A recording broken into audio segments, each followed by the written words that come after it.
एका बाजूला नगरसेवकांच्या पळवापळवीचे मुद्दे तर दुसऱ्या बाजूला निवडणुकीच्या निकालावरून होणारे मतभेद। मुंबईमध्ये इतक्या कमी जागा का आल्या यावरून भारतीय जनता पार्टी आणि शिवसेनेमध्ये मतभेद सुरू झालेले आहेत। शिवसेनेच्याकडून भारतीय जनता पार्टीवर शरसंधान होत आहे तर भारतीय जनता पार्टीकडून शिवसेनेला लक्ष बनवलं जात आहे। या निमित्तानं आमचे सहकारी आणि प्रतिनिधी जोडले जात आहेत। ज्योत्स्ना गंगणे लवकरच आपल्या सोबत या निमित्तानं असतील। मूळ मुद्दा इथे असा आहे की शिंदेंनी 80च्या ऐवजी 10 जागा वाढवून घेतल्या म्हणून भाजपाच्या 10 जागा कमी आल्या असा दावा भाजपाचा आहे। तर दुसऱ्या बाजूला महत्त्वाचा मुद्दा येतोय की शिंदे म्हणतात मुसलमानांच्या बहुसंख्याक भागांमध्ये म्हणजे जिथे मुसलमान मतदार जास्त आहेत तिथे भाजपनं त्यांना लढायला भाग पाडलं म्हणून त्यांच्या जागा कमी झाल्या।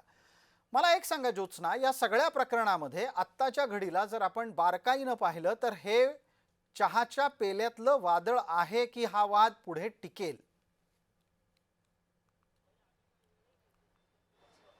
सध्याच्या स्थितीला जर पाहायला गेलं तर शिंदेंच्या शिवसेनेने ज्या प्रकारे त्यांच्या 29 नगरसेवकांना गेल्या 4 दिवसांपासून एका आलिशान हॉटेलमध्ये ठेवलेलं आहे, त्यांची मूळ कागदपत्र जी आहे ती शिंदेंच्या शिवसेनेकडे आहे, त्या नगरसेवकांकडे त्यांची मूळ कागदपत्र नाही आहे। याचाच अर्थ शिंदेंची शिवसेना फुटू नये याकरता हे सर्व प्रयत्न केले गेलेत। इतकंच नव्हे तर कोकण भवनामध्ये 29 नगरसेवकांचं गटस्थापनेसाठी जे डॉक्युमेंट फाईल करायचं असतं त्यासाठी सुद्धा आता 2 दिवसानंतरची वेळ जी आहे ती चर्चेअंती ठरलेली आहे। मला यानंतर आणखी एक प्रश्न आपल्याला पटकन विचारायचा आहे की ज्या कुरबुरी सध्या सुरू झालेल्या आहेत शिवसेना आणि भारतीय जनता पार्टीमध्ये त्याचा परिणाम महापौर पदाच्या निवडणुकीवर होईल का?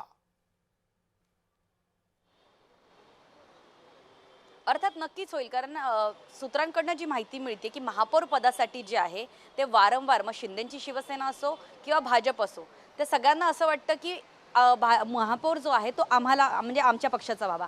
महायुतीमध्ये सगळ्यात मोठा पक्ष किंवा मुंबईमध्ये सगळ्यात मोठा पक्ष जो आहे महानगरपालिकेमध्ये तो 89 सीट घेऊन भाजप जरी असला तरी महापौर जो आहे तो शिवसेनेचा व्हावा अशी आग्रही भूमिका वारंवार शिंदेंच्या शिवसेनेचे नगरसेवकांनी पदाधिकाऱ्यांनी आणि त्यांच्या आमदार खासदारांनी सुद्धा मांडलेली आहे। त्याचमुळे जर राज्याचं नेतृत्व जर मुख्यमंत्री देवेंद्र फडणवीस करत असतील तर महापौर पद हे शिंदेंच्या शिवसेनेकडे यावं अशी सुद्धा जी एक चर्चा जी आहे त्याला उधाण आलेलं आहे। आणि एकूण जी जागा लागणार आहे आपण याच्यावर अधिकाधिक माहिती लवकरात लवकर घेऊ। वेळेची मर्यादा असल्याने आपल्याला थांबवतोय, माफ करा।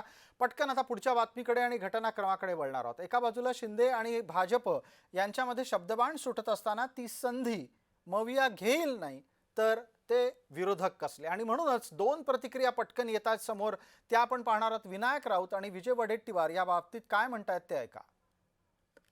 उपमुख्यमंत्री एकनाथ शिंदे यांचं नेहमीच ही नौटंकी आहे। प्रत्येक वेळेला मागच्या मुख्यमंत्री पदाच्या वेळेला सुद्धा त्याने अशाच पद्धतीचं बार्गेनिंग चालू केली होती, पण भाजपाच्या लोकांनी त्यांना अजिबात थारा दिला नाही। यावेळेला सुद्धा एकनाथ शिंदेचे बरेच नगरसेवक त्यांच्यापासून दूर जाण्याच्या मनस्थितीमध्ये आहेत।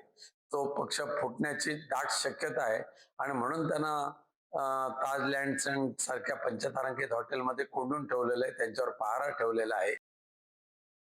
भाजपचे नाही, उलट भाजपचेच नगरसेवक आमच्या संपर्कात आहे, त्यामुळे आमचे नगरसेवक त्यांच्या संपर्कात राहण्याचा प्रश्नच नाही दूरपर्यंत। हे काहीतरी हवेवर तीर मारण्याचा प्रकार आहे तो। दरम्यान मुंबई महानगरपालिकेतील निकालाच्या नंतर नाराजांची नाराजी उघडपणे व्यक्त होतीये। त्यात एक नाव आहे समाधान सरवणकर यांचं। समाधान सरवणकर हे शिवसेनेच्या आमदाराचे चिरंजीव आहेत। त्यांचा पराभव झालेला आहे आणि आता त्यांनी आपल्या पराभवाला भाजपाला जबाबदार ठरवलंय। भाजपाला या प्रकरणात उत्तर द्यावं लागतंय।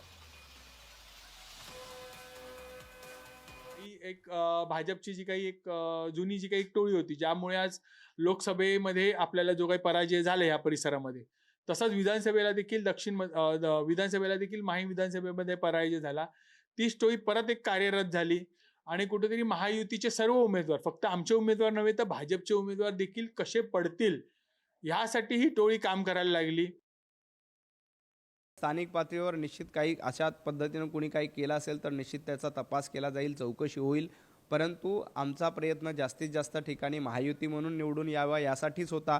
प्रत्येक मतदारसंघामध्ये काही हेवे देवे असतात, त्या ठिकाणी काय झालं हे तपासलं पाहिजे आणि सरवणकरजी जे बोलत आहेत त्याच्यामध्ये किती तथ्य आहे हे देखील स्थानिक पातळीवर बघितलं पाहिजे. परंतु आम्ही महायुती म्हणून एक गठ्ठा होतो, एकमेकांच्या सोबत एकजुटीने उभे होतो.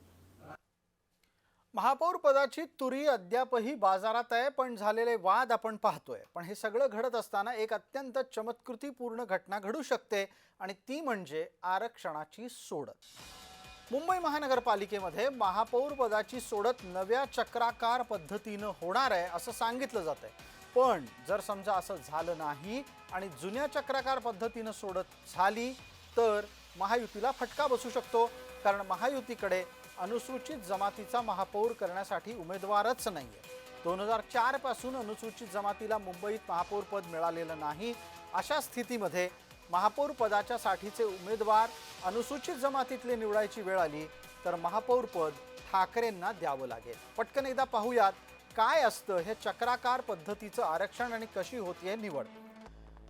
महापौर पदाचं आरक्षण हे चक्राकार म्हणजे गोलाकार पद्धतीनं निघतं.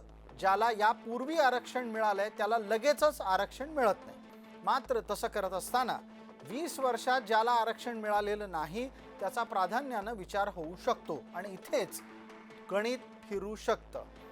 याआधी जे आरक्षण होतं ते ओबीसी महिला असं आरक्षण होतं. त्यामुळे स्वाभाविकरित्या या वेळेला ओबीसी महिला ही चिठ्ठी नसेल. पण SC ST म्हणजे अनुसूचित जाती जमाती आणि ओबीसी तसंच खुल्या वर्गाची चिठ्ठी काढली जाईल. सोडतीच्या मध्ये जे घडेल त्या अनुषंगानं आरक्षणाची पुढची गणितं ठरतील. आरक्षणाच्या निवडीच्यासाठी सोडत घेतली जाते. नगरविकास विभाग ती घेण्यासाठी एका पारदर्शक पेटीमध्ये आरक्षणाच्या श्रेणीला लिहिलेल्या चिठ्ठ्या टाकतो. त्यातली एक चिठ्ठी निवडायची असते. सगळ्या चिठ्ठ्या निवडल्या जातात आणि मग लिंग आधारित आरक्षणाची घोषणा होते. पहिल्यांदा जात ठरते आरक्षणाची, मग लिंग ठरतं. जर समजा पुरुष किंवा महिला यापैकी एकाला निवडायचं असेल तर कुठल्या पुरुष किंवा महिलेला निवडायचं याची सुद्धा चिठ्ठी काढली जाते. काँग्रेसनं मुंबईमध्ये मुसलमानाला आपला गटनेता नेमलेला आहे. आझमी नावाचे त्यांचे नगरसेवक हे आता गटनेता असतील. मुंबई महानगरपालिकेच्या गटाची नोंदणी कोकण भवन इथं करण्यात आली. त्यावेळेला अशरफ आझमी या 3 वेळा नगरसेवक झालेल्या व्यक्तीची निवड गटनेता म्हणून करण्यात आलेली आहे.